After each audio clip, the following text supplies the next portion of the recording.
Off we go then with the Liberal Democrats representative, Mathew Hulbert.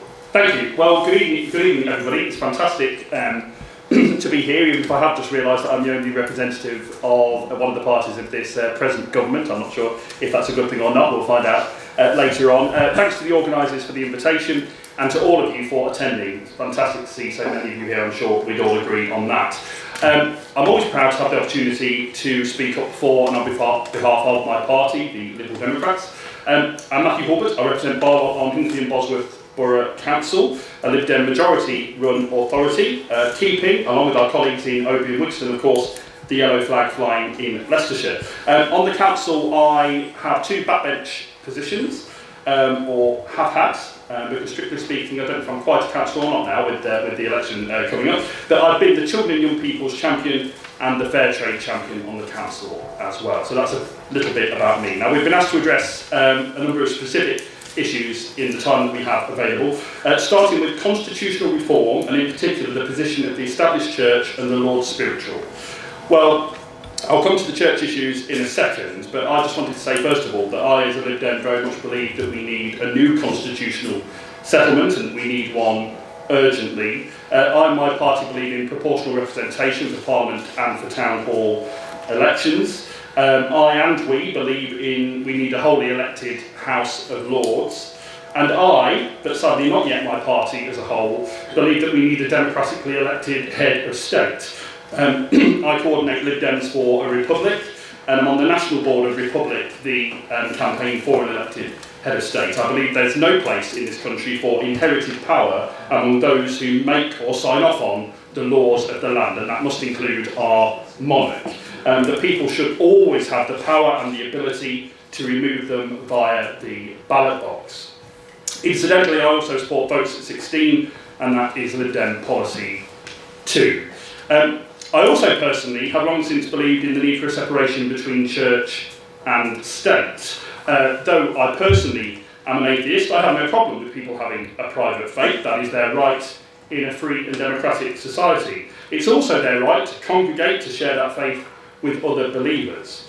But where there does begin to be a problem, in my view, is when private faith seeks to influence public policy in a way which isn't proportionate or in a way which seeks greater influence than other equally important considerations. I believe actually that it'll be better for all sides when there's a clear demarcation between church and state. On the Lord's spiritual, I've already set out my view on the House of Lords. I believe that it should be wholly elected, and if bishops want to sit in it, they should have to stand for election, as should all other members of the Lords. Until such time as that happens, I believe there should be no given right for bishops to sit in the Lords, whilst representatives of other faiths, and those with none, have no such given right. Following on from that, next we've been asked to issue to address is the future of faith schools. Are they divisive and to be discouraged or allowed to increase without hindrance? Well, I've set out my views for separation between church and state, and in my view that must include faith schools. I'm not in favour of them. I believe there is potential for them to be divisive, and I oppose selection on the grounds of faith. The next issue we were asked to comment on is membership of the European Union. I'm proud to be pro-European, and so is my party. Fat lot of good it did us in the European elections when we lost 91% of our MEPs, although Catherine Bearder is still there fighting the Liberal cause for us. I think we gained immeasurably from being members of the EU. Twice in the last century, Europe was at war with itself. Today, we are largely at peace, and that surely must have a lot to do with our shared interests and shared common institutions. Not only do 3 million jobs rely on our continuing membership of the EU, but it's also vital for tackling international issues such as cross-border crime and the all too real and urgent crisis of climate change. I have to say this, and that is not going to be personal tonight, but I think it's right that where I point out where I disagree with representatives of other parties. For me, UKIP's rhetoric and the Tory pandering to it run very serious risks for the future of our nation. Next up is immigration.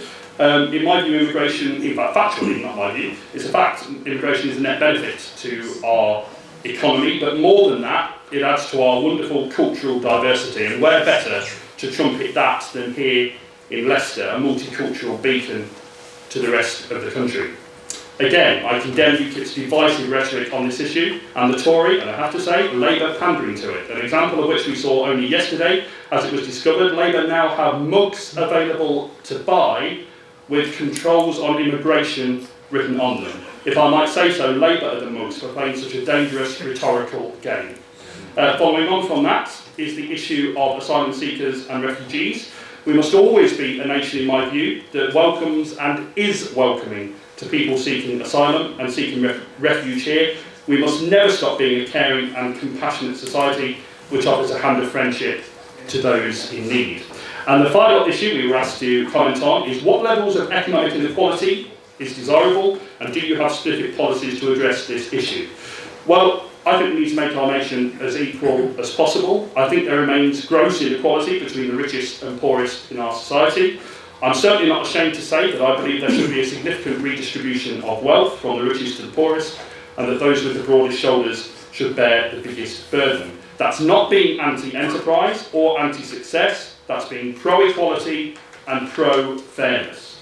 I think, to be frank, successive governments haven't done enough to bring this about. I am proud that the Dems and government have taken millions of middle and low-income workers out of paying income tax altogether, but I appreciate that that doesn't help the very poorest in our society, especially those who are not in work and therefore not part of that tax system anyway. There needs to be much more action taken. I hope to see, for example, action on taking low earners out of national insurance as well. So, I think that's all the issues that we've been asked to cover. I think I've just about done it in 8 minutes. Thanks again. Look forward to your questions later on. Thank you.